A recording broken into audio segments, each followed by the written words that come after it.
నమస్తే, welcome to our channel. నేను మిషాల్ని. గత వైసీపీ హయాంలో దోపిడీ అంత ఇంత కాదు. అయితే కాకినాడ సీపోర్టు ఒక డీల్ కుదిరింది. అయితే ఆ డీలు ఒక రివర్స్కు చేరిందనమాట. అసలు అదేందంటారా? తెలుసుకున్న ప్రయత్నం అయితే చేద్దాం. మనతో పాటు ఉన్నారు అనలిస్ట్ అశోక్ కుమార్ గారు ఉన్నారు. వారిని అడిగి కొన్ని విషయాలు మనం తెలుసుకుందాం. నమస్కారం. నమస్తే అండి. కాకినాడ సీపోర్ట్ గురించి గత 5 years కిందటి నుంచే జరుగుతూనే వస్తుంది అది. సో గత వైసీపీ హయాంలో జరుగుతూనే వస్తుంది. ఇప్పుడు అది ఒక డీల్కి వచ్చింది. అసలు ఏం జరుగుతుంది? దీని మీద మీ స్పందన ఏంటి? గత వైసీపీ ప్రభుత్వంలో అంటే పూర్వం ఈ డీల్ ఆల్రెడీ కర్ణాటక వెంకటేశ్వరరావు అని ఆయన చేతలో ఉండేది. ఇది కాకినాడ పోర్ట్ KSPCL అంటారు, Kakinada see port corporation limited. అది ఏదైతే ఉన్నదో ఆ కాకినాడ పోర్టు ముఖ్య భాగం ఈయన చేతల్లో ఉండేది. ఎవరు? నేను చెప్పా కదా, కర్ణాటక వెంకటేశ్వరరావు అని, KV రావు అని కూడా అంటారు ఆయన. అయితే దానికి సంబంధించిన షేర్స్ వాల్యూ ఎంతంటే 2,400 కోట్ల రూపాయలు. పూర్వం టీడీపీ ప్రభుత్వంలో ఈయన చేతలోనే ఉండేది. ఎవరు? KV రావు గారి దగ్గర. అదేవిధంగా కాకినాడ సమీపానే కాకినాడ సెజ్ అని సపరేట్ ల్యాండ్స్ ఉంటాయి. ఇది బిజినెస్ డెవలప్మెంట్ కోసం అని చెప్పి సెజ్లుగా క్రియేట్ చేస్తారు. ఆ ల్యాండ్స్ వాల్యూ వచ్చి 1,109 కోట్ల రూపాయలు. ఆ రెండు అంటే ఒక పక్క కాకినాడ పోర్టుకు సంబంధించిన షేర్స్ కావచ్చు, ఇదే విధంగా భూములు కాకినాడ సెజ్ రెండు KV రావు చేతల్లో ఉండేవి. మనం చూసినట్లయితే దాని వాల్యూ ఆల్మోస్ట్ 3,609 కోట్లు, 3,620 కోట్లు చేంజ్ ఉంది యాజ్ పర్ మార్కెట్ వాల్యూ ఈ రోజుకి. ఏ రోజైతే ఒక రాక్షసుడు మన రాష్ట్రానికి సీఎంగా అయినాడో ఆ రోజు నుంచి ఈ యొక్క బిజినెస్ మ్యాన్ ఈ KV రావు భవిష్యత్ అనేది తలకిందులైపోయింది. మనం చూసినట్లయితే ఈ ఎగ్జాంపుల్ నాకు గుర్తొస్తుంది. అందుకు జగన్మోహన్ రెడ్డి ఏ రోజైతే అడుగుపెట్టాడో అశోక్ లైలాండ్ అనే పెద్ద ఇంటర్నేషనల్ లెవెల్లో ఉంది. ఈ రోజున ఇండియా లెవెల్లో ఫేమస్ కంపెనీ అశోక్ లైలాండ్ అనేది. అది ఆంధ్ర రాష్ట్రంలో ఆల్రెడీ పునాదులు వేసుకొనింది. ఇంకా 3-4 నెలలు అంటే కంపెనీ ఎక్సిస్టెన్స్లోకి వచ్చేది. 20,000 దాకా ఉద్యోగాలు వచ్చేవి బాబు గారి ప్రభుత్వంలో 2014 నుంచి 2019 వరకు. ఏ రోజైతే జగన్మోహన్ రెడ్డి సీఎంగా సంతకం చేశాడో ఆ రోజు మొదలు ఈ యొక్క పెద్ద పెద్ద కంపెనీస్ వాళ్ళ చరిత్రే తిరగబడిపోయింది. మీరు చూసినట్లయితే ఈ యొక్క అనంతపూర్కి సంబంధించి జాకీ అనే కంపెనీ రావాలా, అదేవిధంగా లూలు మాల్ రావాలా, ఈ యొక్క వైజాగ్ సంబంధించి ఈ కంపెనీలు ఎందుకు బయటికి పోయినాయంటే ఈ KV రావు గారి దగ్గర ఏదైతే ప్రాపర్టీ ఉన్నదో ఈ యొక్క KSPCLలో 2,400 కోట్లు వెల చేసే షేర్స్, అదేవిధంగా 1,109 కోట్లు వెల చేసే భూములు, సెజ్ భూములు. ఈయన జీవిత చరిత్ర చూస్తే అర్థమవుతుంది మిగిలిన కంపెనీస్ అన్నీ మన ఆంధ్ర రాష్ట్రం దాటి ఎందుకు పరుగున పోయినాయి జగన్మోహన్ రెడ్డి కాలంలో అనేది. ఈయన దగ్గర ఈయన చేతలో ఉండేది ఆ ప్రాపర్టీ. అయితే జగన్మోహన్ రెడ్డి సీఎం అయిన తర్వాత సినిమా లెవెల్లో మనం ఏ సినిమా చెప్పుకోవచ్చు అంటే అల్లు అర్జున్ హీరో, అదేవిధంగా బోయపాటి శ్రీను అనే డైరెక్టర్, ఆయన తీసినాడంటే ఒక సినిమా, అది సరైనోడు.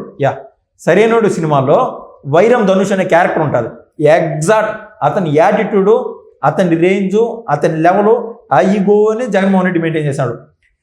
ఇంతగా విడమర్చి ఇంతసేపు ఎందుకు చెప్తున్నానంటే సూటిగా పాయింట్కి రాకుండా అది ఒక మాటతో చెప్పేది కాదు. ఈ యొక్క కర్ణాటక వెంకటేశ్వరరావు గారి యొక్క జీవితంలో మనం తొంగి చూస్తే అర్థం అవుతుంది ఎంత బాధ, ఎంత నరకం ఫేస్ చేశాడు అనేది. వైరం ధనుష్ అని ఆయన ప్యారలల్గా సినిమా గురించి చెప్తున్నాను. ఇది సీలో వెళ్ళి ఆ అవతల నదీ తీరానికి పోయి ఒక ముసలి ఆయన కూర్చోంటాడు మంచం పైన. నాకు ఈ భూములు కావాలంటాడు. నువ్వేమన్నా జోక్ చేస్తున్నావా? నేను కష్టపడినాను, అవి మా తరతరాల నుంచి ఉన్నాయి భూములు, నావి ఎవరికి ఇవ్వను అంటాడు. ఇగో హట్ అయిపోతుంది వైరం ధనుష్ అనేవాడికి. ఉన్న పళ్ళంగా అతని దగ్గర ఉండే ఒక వెపన్ తీసుకొని మెడ కోసేస్తాడు. అదే లెవెల్లో, ఇదే సినిమా లెవెల్లో ఈ కర్ణాటక వెంకటేశ్వరరావు అనే వాళ్ళ కుటుంబ సభ్యులు మెడ పైన కత్తి పెట్టి 2,400 కోట్లకు సంబంధించిన షేర్స్ అని చెప్పే కదా ఈ సీపోర్ట్కి సంబంధించి, ఆ షేర్స్ అన్ని వీళ్ళ పేరును బదలాయించుకున్నారు.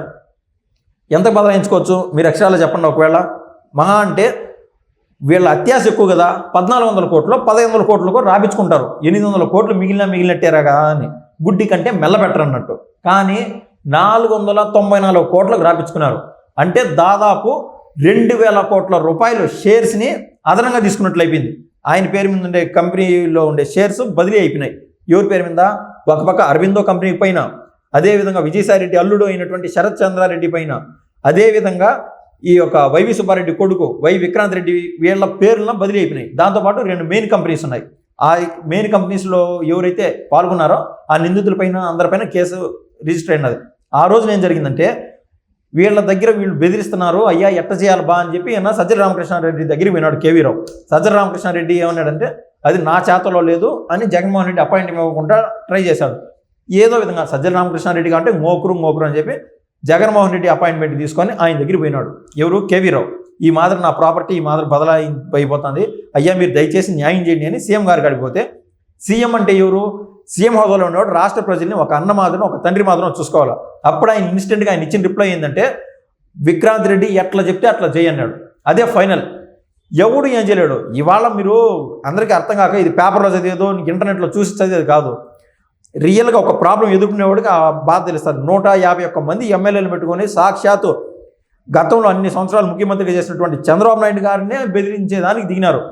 మేము 151 మంది ఎమ్మెల్యేలు, 23 మంది ఎమ్మెల్యేలు మీ పైన మేము దాడి చేసాం, మీరు బతుకుతారా ఏందనుకున్నాం మా కథ అని చెప్పి ఆ రేంజ్లో బెదిరించారు. ఎవడు? జగన్మోహన్ రెడ్డి సాక్షాత్ అసెంబ్లీ సాక్షిగా. అట్లాంటిది ఇంకా రాష్ట్రంలో మిగిలిన ప్రజలకి మిగిలిన వ్యాపారస్తులకి ఏమి సెక్యూరిటీ ఉంటుంది మీరు ఆలోచించండి. సో ఇతని దగ్గర వేరే ఆప్షన్ లేదు, చావే శరణ్యం. అటువంటి చచ్చిపోయేదానికంటే కుటుంబాన్ని కాపాడుకుందాం, కుటుంబాన్ని రక్షించుకుందాం అని చెప్పి 494 కోట్లకి ఆయన తగ్గించుకొని 2000 కోట్ల మేర ఎక్స్ట్రా లాభం ఉండేట్టుగా ఈ యొక్క నేను చెప్పినాను కదా, శరత్ చంద్రారెడ్డి, వై విక్రాంత్ రెడ్డి, విజయసాయి రెడ్డి అదర్ 2 కంపెనీస్కి బదలాయింపు చేసేసిన షేర్స్.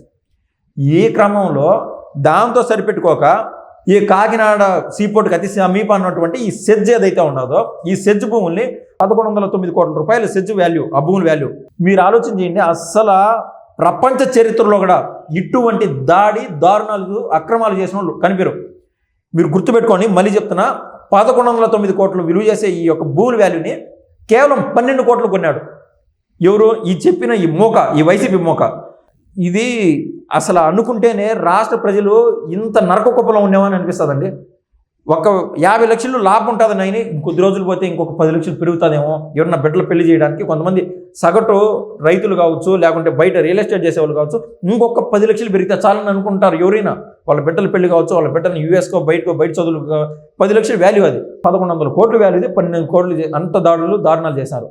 అదేమైందంటే దీనిపైన గత సంవత్సరం జగన్మోహన్ రెడ్డి ప్రభుత్వంలో ఉన్న సమయంలోనే ఇంకెట్లా కాదు ఆ పని అని చెప్పి ఈ కే వెంకటేశ్వరరావు గారు సిఐడిలో కంప్లైంట్ చేశాడు.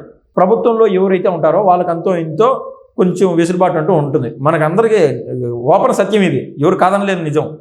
ఆ కేసు కాల తర్వాత ఈ కూటమి ప్రభుత్వం ఏర్పడగానే ఈ యొక్క చంద్రబాబు నాయుడు గారు, లోకేష్ గారు, అదేవిధంగా కళ్యాణ్ బాబు గారు ఈ కాకినాడ అనే దాన్ని పక్క కాన్సన్ట్రేట్ చేయడంతో సిఈడి అనేది తప్పల ఊపిరాడక మూవ్ ఆన్ అయిపోయినప్పుడు ఈ దొంగలందరూ బొరకలో దాక్కున్న ఎరుకులందరూ బయటకు రావడం మొదలుపెట్టారు. శరత్ చంద్రారెడ్డి, విజయసాయి రెడ్డి, అదేవిధంగా విక్రాంత్ రెడ్డి, నేను చెప్పిన అదర్ 2 కంపెనీస్లోని ప్రధానమైన నిందితులు. వాళ్ళు వచ్చి ఆటోమేటిక్గా ఇంక జైలుకి పోవాల్సి వస్తుంది. వాళ్ళు ఆల్రెడీ తినే కాడి హ్యాపీగా తినేసినారు. ఇప్పుడు వాళ్ళు ఏమంటున్నారు, అయ్యా నీ దగ్గర మేము లాక్కునేవు, నువ్వు చెప్తున్నావు కదా కే వెంకటేశ్వరరావు, నీ షేర్స్ నీకు ఇచ్చేస్తాం స్వామి, ఆ కేసు వెనక్కి తీసుకో స్వామి అని చెప్పి డీల్ కుదిరించుకోవడం మొదలుపెట్టినారు. ఈయన ఎవరైతే మెడ మీద కత్తి పెట్టారో వాళ్ళే ఈయన దగ్గర డీల్కి వచ్చేసినప్పుడు ఈయన కే వెంకటేశ్వరరావు గారి మనస్తత్వం కానీ ఆయన మనస్తత్వం గారు సగటుగా ఎవరిదైనా ప్రభుత్వం న్యాయం చేస్తుందనో కోర్టు న్యాయం చేస్తుందో ఎవరు వెయిట్ చేయలేరు. డీల్ కుదురుతుంది, నా ప్రాపర్టీ నాకు వస్తుంది, చాలేరా స్వామి అని చెప్పి ఈయన డీల్ ఓకే అన్నాడు.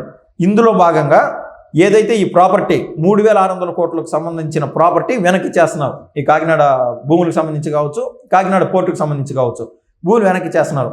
అయితే ఇక్కడి నుంచి వాళ్ళు ఆశిస్తుంది ఏంటంటే ఏదైతే 494 కోట్ల రూపాయలు డబ్బులు అయితే బదలాయింపు అయిపోయినాయి కే వెంకటేశ్వరరావు గారికి, దానికి ఎంత మేర వడ్డీ అయితే పడతాదో ఆ వడ్డీ మాకు ఇచ్చేసేయండి అని అదొక డీల్. ఆ వడ్డీ తగ్గించుకోవాలా, ఈ 12 కోట్లకు సంబంధించి కూడా వడ్డీ తగ్గించుకోవాలా. ఇది వాళ్ళిద్దరి మధ్య కుదురుతున్న డీల్. అదండి ఫైనల్ విషయం. అయితే ఈ కాకినాడ సీపోర్ట్లో వాటాలు ఎంతమంది తీసుకున్నారో, ఎవరెవరు ఉన్నారు? దాంట్లో నేను చెప్పాను కదండి, విజయసాయి రెడ్డి ప్రధానంగా ఉన్నాడు. విజయసాయి రెడ్డి సొంత అల్లుడు అయినటువంటి అరవిందో కంపెనీ ఎవరిదంటే విజయసాయి రెడ్డి సొంత అల్లుడు వాళ్ళ అన్నది శరత్ చంద్రారెడ్డి. ఈ డీల్లు విజయసాయి రెడ్డి ప్రమేయం లేకుండా ఎక్కడ కుదరవు ఈ డీల్స్. అదేవిధంగా టీటీడీలో ఆయన దోపిడీ అంతా చేశాడు వైవి సుబ్బారెడ్డి, జగన్మోహన్ రెడ్డికి స్వయాన బాబాయ్, ఆయనకు సంబంధించి ఆయన కొడుకు కూడా ఈ డీల్లో ఉన్నాడు. దాంతోపాటు 2 పెద్ద కంపెనీలకు సంబంధించి ఉన్నారు వాళ్ళ నిందితులు. దాదాపు ఈ 5 మంది పైన కేసులు నమోదవుతున్నాయి. బిఫోర్ దట్ వీళ్ళు ఏంటంటే మనం పేరు నాని గారి కేసులో మనం చూసాం, అయ్యా 3500 బస్తాలు మా గోడౌన్ నుంచి పోయినాయి అంటున్నారు కదా మీరు, దానికి సంబంధించి ఎంతైతే వాల్యూ ఉండదో 1,30,00,000 మేము డీడీ రూపంలో మీకు ఇచ్చేసాము అని వెనక్కిచ్చేయడం మొదలుపెట్టారు. కానీ చేసిన దొంగతనం అడిగిపోతుంది. ఏది పేర్నాని గారి విషయంలో దొంగతనం చేశారు వాళ్ళు గోడౌన్లో. దొంగతనం అయితే తప్పదు కదా, ఎంతైతే సరుకు తీసుకున్నామో అంత డబ్బులు కడతా ఉన్నారు. దొంగతనం అనేది అది ప్రైమరీ, ఆ కేసు తప్పదు. అదేవిధంగా వీళ్ళు బెదిరింపు అనే దానికి సంబంధించిన కేసులు ఉంటాయి, అది తప్పదు. కాకుంటే గుడ్డిలో మెల్లన్నట్టు కేసు కొద్దిమేర తగ్గుతుంది, వాళ్ళ డబ్బులు వాళ్ళకి వెనక్కి ఇచ్చేస్తే, వాళ్ళ షేర్లు వాళ్ళకి వెనక్కి ఇచ్చేస్తే అని చెప్పి లాలూచిగా డీల్ పెట్టుకున్నారు కేవీ రావుతో. Thank you. ధన్యవాదాలు.